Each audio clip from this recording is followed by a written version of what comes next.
Olá, estudante, tudo bom? Nós estamos falando sobre a história do rádio, da TV e do cinema.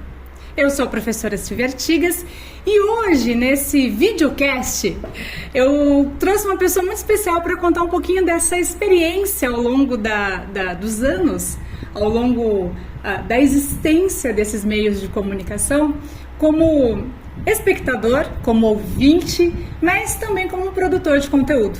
Então esse é o Pedro Artigas, sim, o sobrenome é o mesmo, não por coincidência ele é meu pai.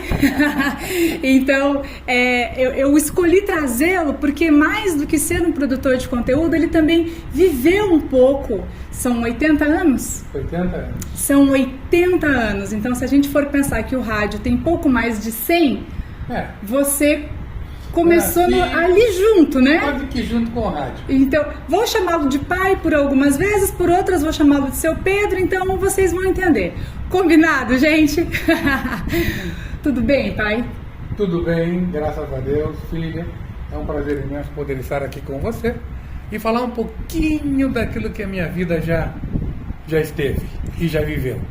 Essa disciplina, eu venho tratando com os alunos sobre as mudanças que o rádio e a TV... Eu não vou falar de cinema porque eu sei que você ainda não entrou nesse meio, né, cinematográfico. Ainda não. Mas eu sei que você tem vivência no rádio e na TV.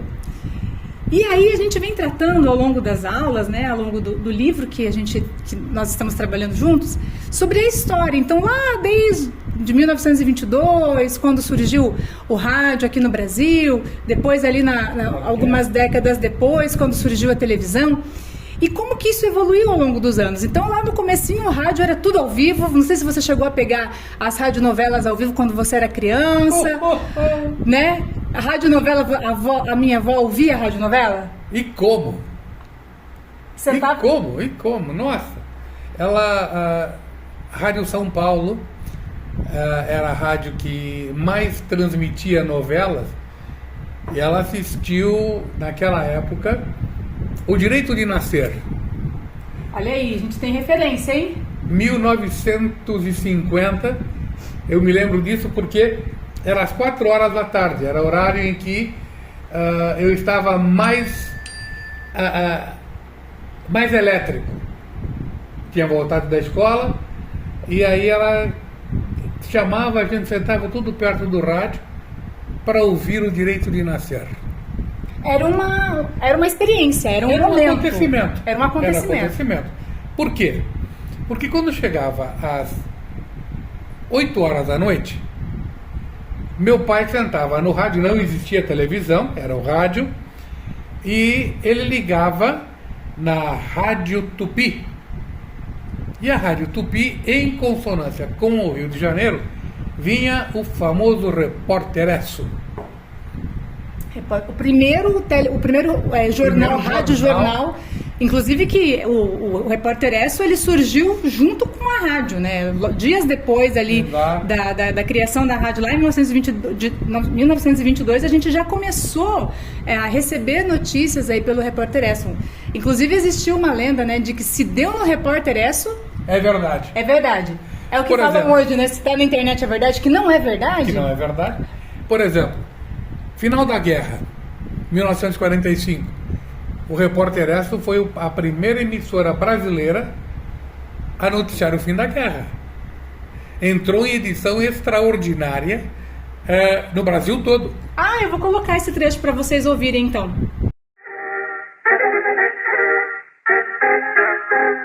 Amigo ouvinte, aqui fala o Repórteresso, testemunho ocular da história.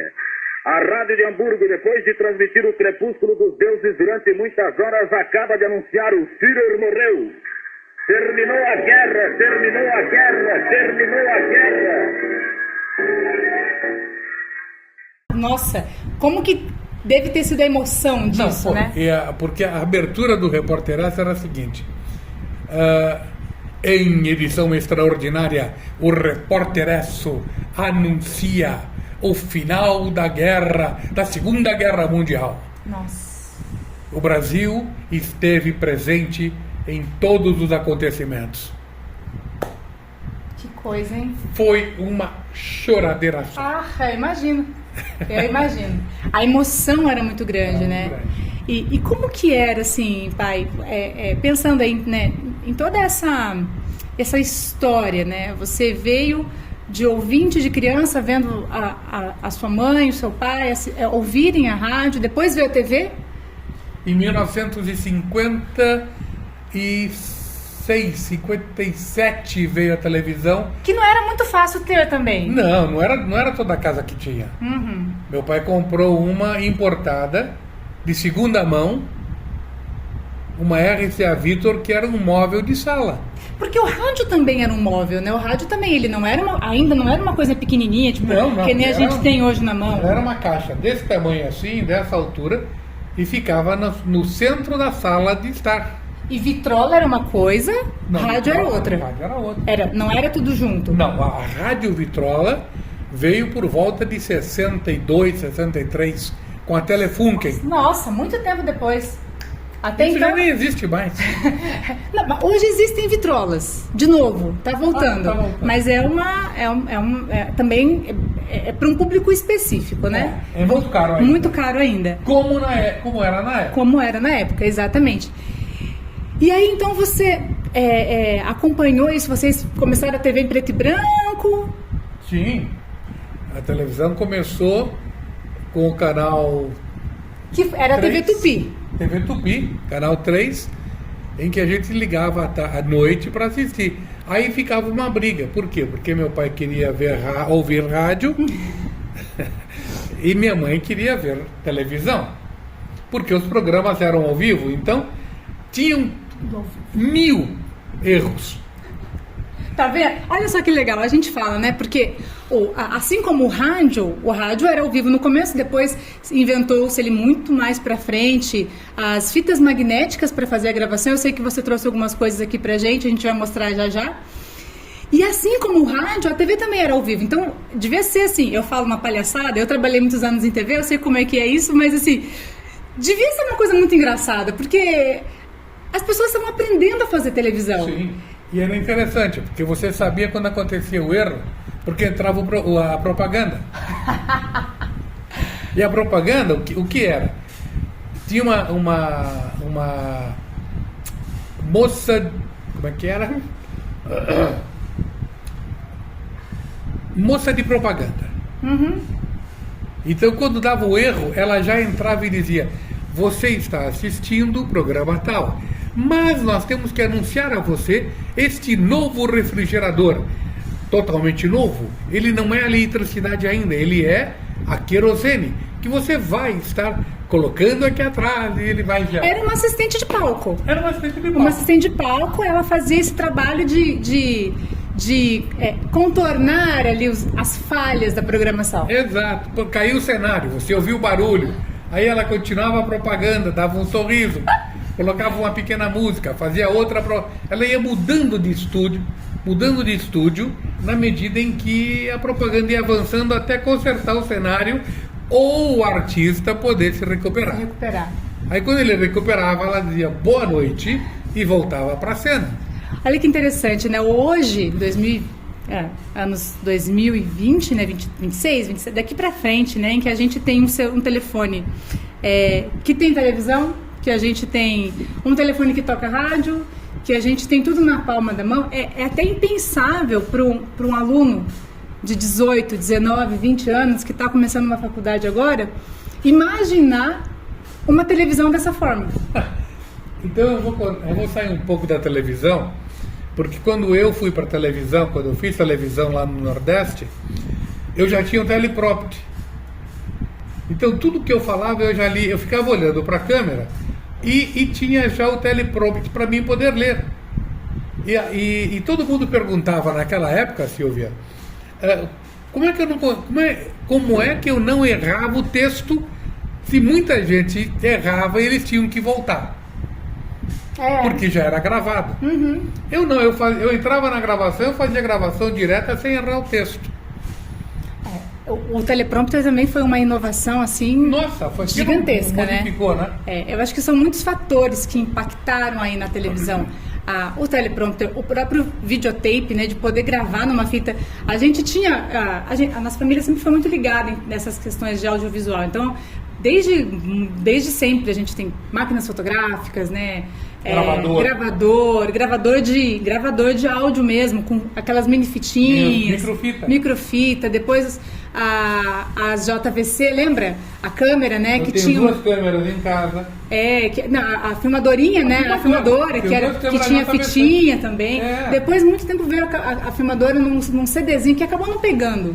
A gente não comprou. Acabou não pegando, mas é interessante a gente ver como que isso foi evoluindo, né? E hoje a gente está gravando com uma câmera, uma câmera fotográfica, uma DSLR, mas a gente podia tranquilamente estar realizando essa gravação com o celular, porque não teria dificuldade nenhuma, porque justamente essa convergência que a gente fala, né? Essa convergência digital, essa capacidade que a tecnologia teve de unir os meios. Mudou a linguagem audiovisual. Deus me livre, se me falassem 10 anos atrás que ia gravar.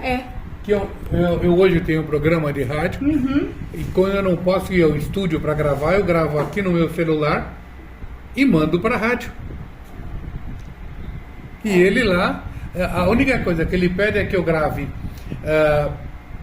bem claro e faça os takes e mande cada um para ele poder inserir, fazer, colocar música já dentro dos tempos em que eu predetermino. 30 anos atrás, quando que na sua vida você ia imaginar fazendo isso? Sendo que nós morávamos em uma cidade chamada Porto União. Se temos alguém de Porto União, alô Porto União, amamos essa cidade. Nós saíamos de Porto União, em Santa Catarina, para ir a Curitiba, porque Porto União a gente não conseguia gravar lá, não era? Não. Para poder ir a Curitiba, para poder gravar o programa de rádio, para exibir em Porto União. E como que era, aonde que era feita essa gravação? Na fita magnética. Olha que coisa sensacional. Akai. Tá aqui. Essa fita ela era de quanto? Olha que legal, nós vamos mostrar depois, eu vou fazer uns takes para vocês verem. Essa fita gravava quanto tempo de programa? De um lado, 30 e 30. Gravava dos dois lados. Eu não sabia, isso eu não sabia. Lado A, lado B. Então, onde tem a etiqueta, que você está vendo aqui, programa para o dia 30 de março. Sim. Aqui está dizendo lado A. Ai, que legal. Aqui, hein? Lado B. Tá lá. Que coisa incrível.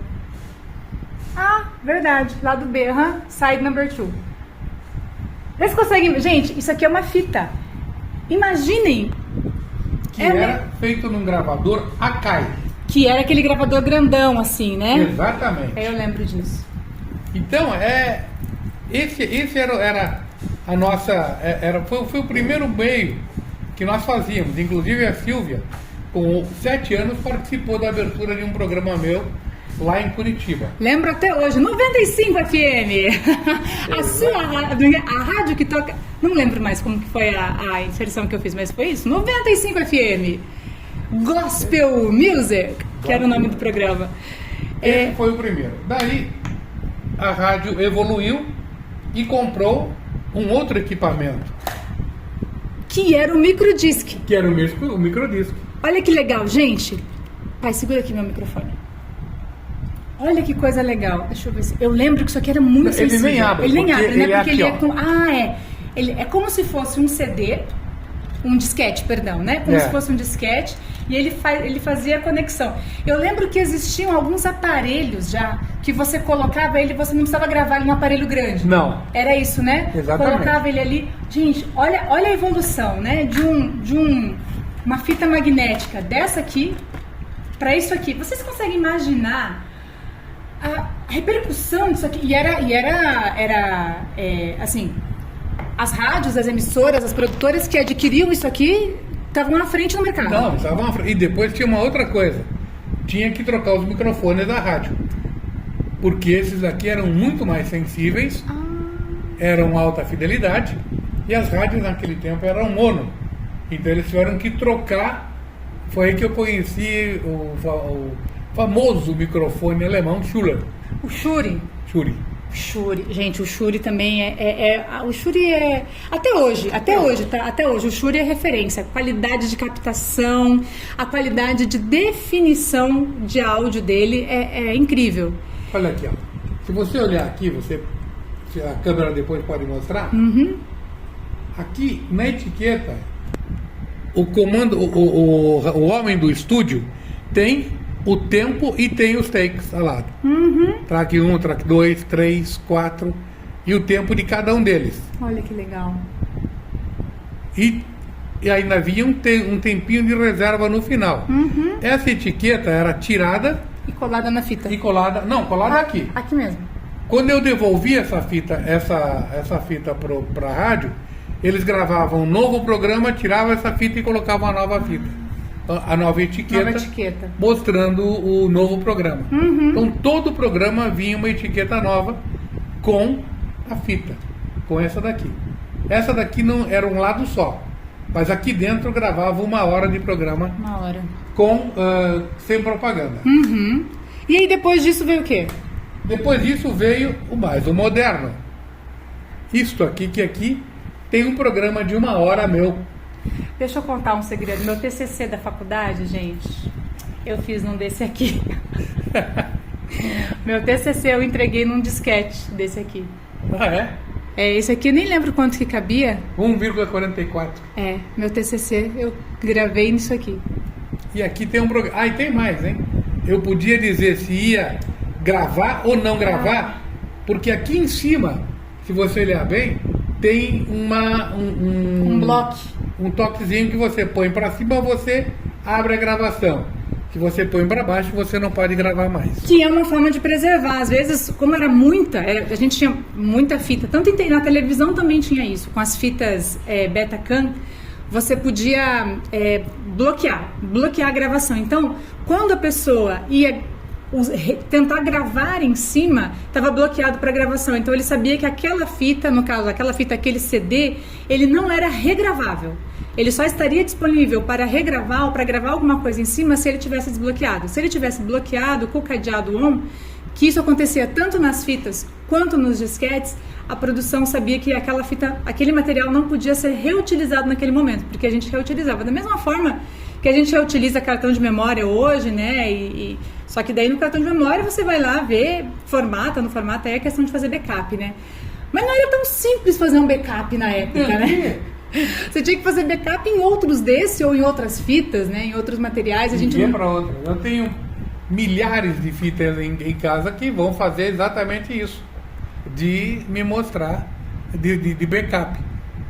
Por exemplo, começo do mês, eu fiz uma gravação na cidade, num programa, por aqui. Ele tinha uma câmera, igualzinha a essa tua máquina, que focalizava em mim, para o apresentador um iPhone, e mais um iPhone, eu não sei se era Samsung ou iPhone, num canto da sala, para mostrar a sala aonde nós estávamos, como se fosse uma geral.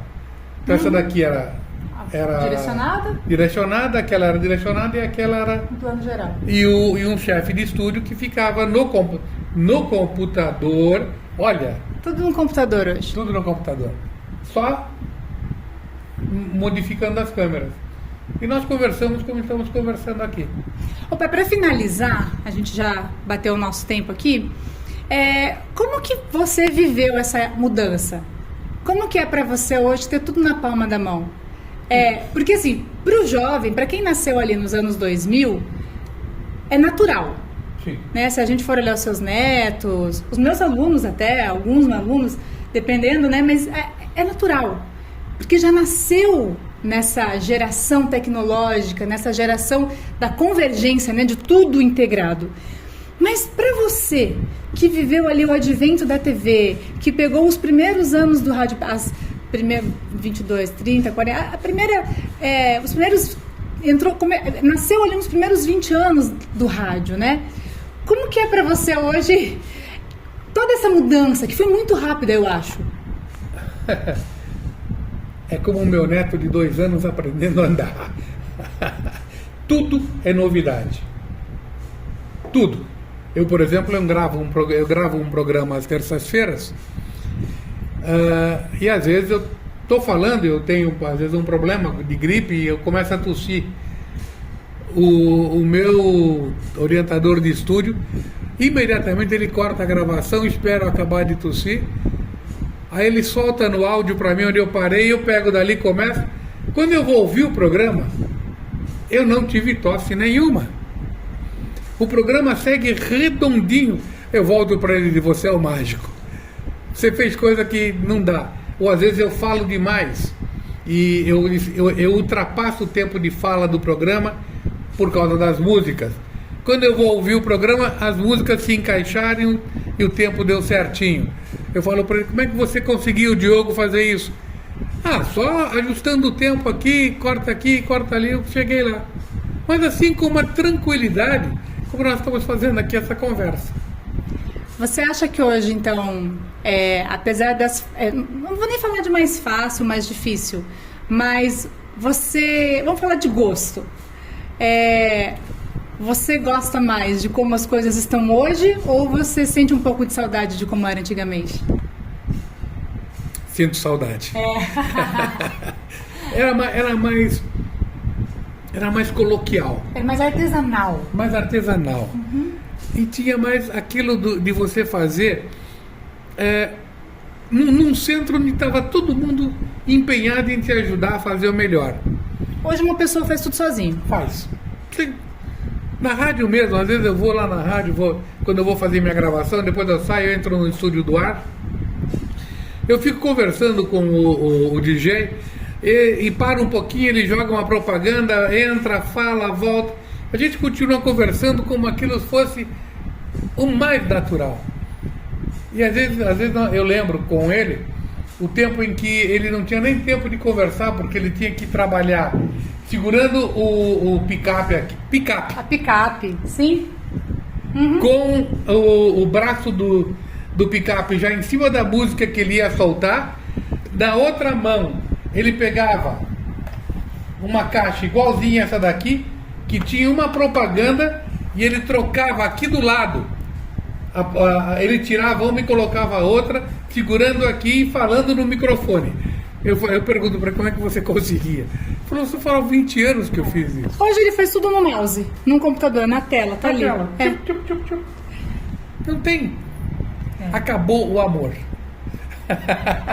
Essa é a experiência, né? Essa é a percepção de quem já está aí, de quem passou por muitas das etapas desses meios de comunicação, como o rádio e a TV. Pai, muito obrigada por ter aceitado ter essa conversa comigo, de compartilhar um pouco da sua história aqui com a gente, com os meus alunos. E continue aí com os seus programas, continue. Ele grava conteúdo para a internet, né? É super antenado, né? Por ter 80 anos, gente, super antenado. Mexe no YouTube, acessa conteúdo, faz transmissão, faz live. Mas tudo isso também é muito amor pela comunicação, né? Então a gente fica por aqui, a gente se encontra nas aulas também e leiam um conteúdo, vocês vão gostar bastante. É muita, eu não vou falar magia, mas é muita magia envolvida, porque cada ano, cada momento, cada mudança tem a sua particularidade. E tudo isso fez a gente chegar aqui hoje, comigo gravando um áudio no celular, um vídeo no celular, numa câmera fotográfica, enfim. Tudo isso nos trouxe até aqui. Então eu fico por aqui, a gente se encontra. Obrigada, pai. Até mais. Tchau, tchau. Até mais. Sucesso a todos vocês jovens que estão no início do caminho. Muita coisa vocês ainda verão que vai ser fabuloso. Eu fico já impressionado com o que acontece. Imagine eles que estão no início. É verdade. Até a próxima semana.